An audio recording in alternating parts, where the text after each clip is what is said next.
Bonsoir la team, j'espère que vous allez bien et que vous portez bien. Quant à moi, je me porte très bien également. Je vous souhaite déjà une très bonne année, peu importe où vous vous trouvez, que cette nouvelle année soit pour vous l'une des plus belles.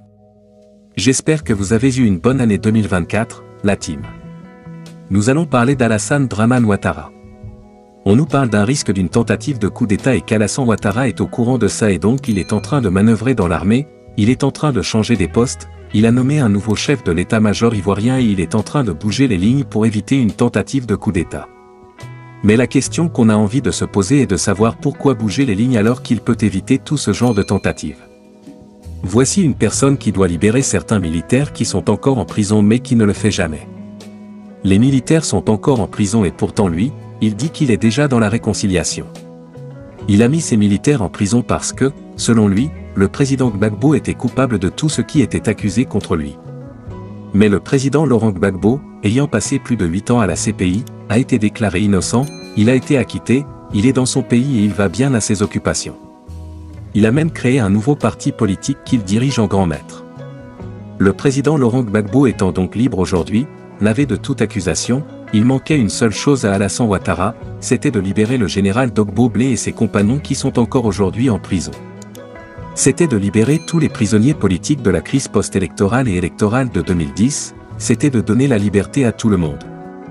Parce que si les grands tribunaux où Alassane Ouattara a envoyé le président Gbagbo l'ont déclaré innocent, je pense que Ouattara devrait lui-même innocenter ceux qui sont encore dans les geôles.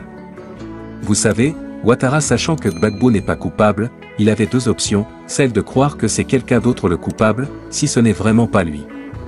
Imaginez-vous, on accuse Gbagbo et vous savez très bien que c'est vous qui étiez en guerre avec Gbagbo. On dit que Gbagbo est innocent, je pense que la première des choses qui va vous passer par la tête, c'est de vous poser la question, mais les gars avec qui j'étais ont certainement fait un mauvais travail, si vous-même vous n'êtes pas responsable de ce mauvais travail. Donc la dernière option était que Alassane Ouattara accuse Soro Guillaume d'avoir fait le sale boulot, tout en reconnaissant le fait que le président Laurent Gbagbo soit innocenté. Il refuse de penser à ça, il préfère accuser Soro d'une nouvelle tentative de coup d'État contre lui. Il reconnaît que le président Laurent Gbagbo a été acquitté par manque de preuves, mais il refuse aussi de croire que c'est Soro Guillaume qui a porté les armes contre le président Gbagbo, tout simplement parce que ce n'est pas Soro Guillaume le responsable mais c'est lui. S'il tente de penser normalement, parce que si ce n'est pas Gbagbo, peut-être c'est Soro, peut-être c'est lui, Ouattara. Mais pourquoi Ouattara refuse clairement de dire comme Gbagbo est innocent, c'est certainement Soro. Parce que s'il dit que c'est Soro, Soro sera obligé aujourd'hui de nous dévoiler toute la vérité sur l'achat, le port d'armes et tous les crimes qui ont eu lieu en Côte d'Ivoire pendant plus de 10 ans. La team, écoutons cette vidéo de Sanogo Babou Koné qui vous parle d'une tentative de coup d'État qui peut tomber sur Ouattara à tout moment. La team, écoutons ensemble, camarades du peuple d'Afrique, peuple de Côte d'Ivoire, mes chers frères d'Afrique du Sud, du Nord, de l'Est, de l'Ouest, en passant par le centre, chers camarades, peuple d'Afrique à travers le monde entier, descendants d'Afrique, chers camarades, soyez salués en qualité. Mais Dramane Ouattara, camarade d'Afrique, je sais maintenant pourquoi Ouattara a nommé comme chef d'état-major général, chef d'état-major de l'armée de terre. Qui est-ce qui a demandé à Dramane de nommer Cheikh Ousmane? Pourquoi Dramane a nommé Cheikh Ousmane? Qu'est-ce qui s'est passé au nord de la Côte d'Ivoire aujourd'hui? Charles Tchétché, sois salué mon frère depuis ta position, merci encore. Pourquoi Dramane Ouattara a nommé Cheikh Ousmane? Qui lui a dit de nommer Cheikh Ousmane? Qu'est-ce qui s'est passé au nord de la Côte d'Ivoire aujourd'hui? Qu'est-ce qui se passe? Qu'est-ce qui se passe, chers camarades? Je vous dis ça mais attention, j'ai une information à donner aux vendeurs de poulets de Côte d'Ivoire. Il y a une information à trop l'air, tendez vos oreilles, parce qu'il faut que je vous donne cette information, sinon c'est pas bon. Il faudrait pas que vous vous passiez, on va dire, un mauvais moment de fête, c'est pas bon. En temps de fête là, chacun doit être dans la gaieté, dans la joie. Pardon, il faut que je vous donne les bonnes nouvelles, chers camarades d'Afrique.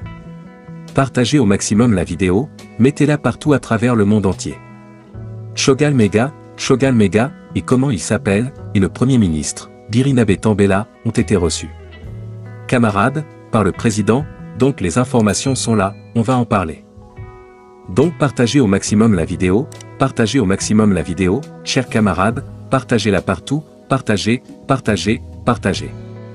Voilà, hop, voilà, on est là maintenant. Qu'est-ce qui se passe? Qu'est-ce qui se passe sur les réseaux, sur ce Facebook? Qu'est-ce qui se passe sur Facebook? Alors qu'est-ce qui se passe? Pompez les cœurs, pompez les cœurs, pompez les cœurs, pompez les cœurs. Sinon ils vont me fermer la page, ils vont me fermer la vidéo, pompez les cœurs, je vous parle toujours, pompez les cœurs. Voilà, donc qu'est-ce qui se passe? On va rentrer dans le vif du sujet très rapidement. Avant de rentrer dans le vif du sujet, on ne dit pas au chant, hein, le samedi là, on dit pas au chant. Voilà, Côte d'Ivoire, écoutez très bien, on est rentré comme ça dans le vif du sujet, on est rentré comme ça, et on ne sait pas tout. En Côte d'Ivoire, face aux menaces régionales, Ouattara nomme le général Chérif Ousmane à la tête de l'armée de terre. Écoutez très bien, face aux menaces régionales, c'est français, hein, c'est français. Face aux menaces régionales, mais de quelles menaces s'agit-il? De quelles menaces s'agit-il, chers camarades, peuple d'Afrique? Face aux menaces, Ouattara nomme Chérif Ousmane à la tête de l'armée de terre. On rentre, on continue.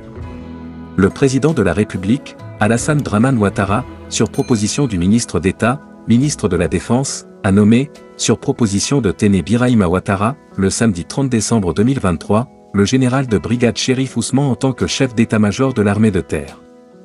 Il prendra fonction à partir du 1er janvier 2024. Cette décision intervient, écoutez très bien là, on va rentrer dans les détails maintenant. Il dit, on me dit ici, ça c'est une source qui est plus que sûre, cette source-là, quand elle me dit quelque chose, il n'y a pas de dérive. On dit ici, sur proposition de Téné Birahima Ouattara, face à la menace régionale, Alassane Dramane Ouattara nomme Chérif Ousmane à la tête de l'armée de terre. Mais est-ce que dans l'armée de terre là, il n'y avait pas quelqu'un à la tête là-bas? Si, il y avait quelqu'un. Mais pourquoi Chérif Ousmane? Téné Birahima Ouattara demande vraiment à Ouattara de nommer Chérif Ousmane. On va descendre et on va vous expliquer les choses. Le choix du général Chérif Ousmane pour ce rôle stratégique ne peut être ignoré dans le climat actuel. La Côte d'Ivoire se positionne comme un rempart contre les instabilités politiques et militaires qui ont secoué la région. Ah, chers camarades, peuple d'Afrique, que le mot est lâché. Le mot est lâché dans ce que je viens de lire là, le mot est lâché, c'est dedans. La Côte d'Ivoire se positionne comme un rempart contre les instabilités politiques et militaires qui ont secoué la région. Donc il s'agit de coup d'État, il s'agit de coup d'État. Donc Alassane Dramane Ouattara a peur de coup d'État, le spectre de coup d'État plane sur lui. Donc pour lui, il faut changer les pions, pour ne pas que certaines personnes viennent faire un coup d'État contre lui. Les récentes prises de pouvoir par des régimes militaires au Mali et au Burkina Faso ont suscité des inquiétudes quant à la sécurité régionale. Vous comprenez, la nomination de Chérif Ousmane, ancien proche de Soro Guillaume, le nom de Soro, la peur a changé de camp. Nous, on ne parle plus, nous, on regarde et on observe Alassane Dramane Ouattara en train de tomber. On dit la nomination de Chérif Ousmane, ancien proche de Soro Guillaume, pourrait être perçue comme un signal fort envoyé par le président Ouattara, soulignant la nécessité de renforcer la loyauté au sein des forces armées.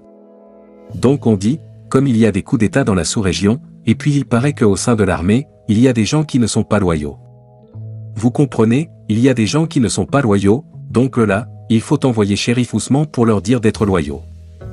Déjà, mais le fait que Chérif Ousmane, qui était un proche de Soro Guillaume, soit nommé à ce poste-là, veut dire que c'est un message qu'on envoie déjà à Soro Guillaume pour dire à Soro Guillaume, si tu veux tenter quelque chose, Chérif Ousmane te connaît et il va te contrecarrer. C'est pourquoi aujourd'hui, depuis, je dirais, ce 30 décembre, vers 1h du matin, 5h du matin, jusqu'à vers midi, là-bas, au niveau de Tangrela, il y a un avion de chasse de la force aérienne ivoirienne qui était en train de survoler la ville de Tangrela à basse altitude, très basse altitude. Aujourd'hui, on m'a informé de ça, on m'a donné ce son.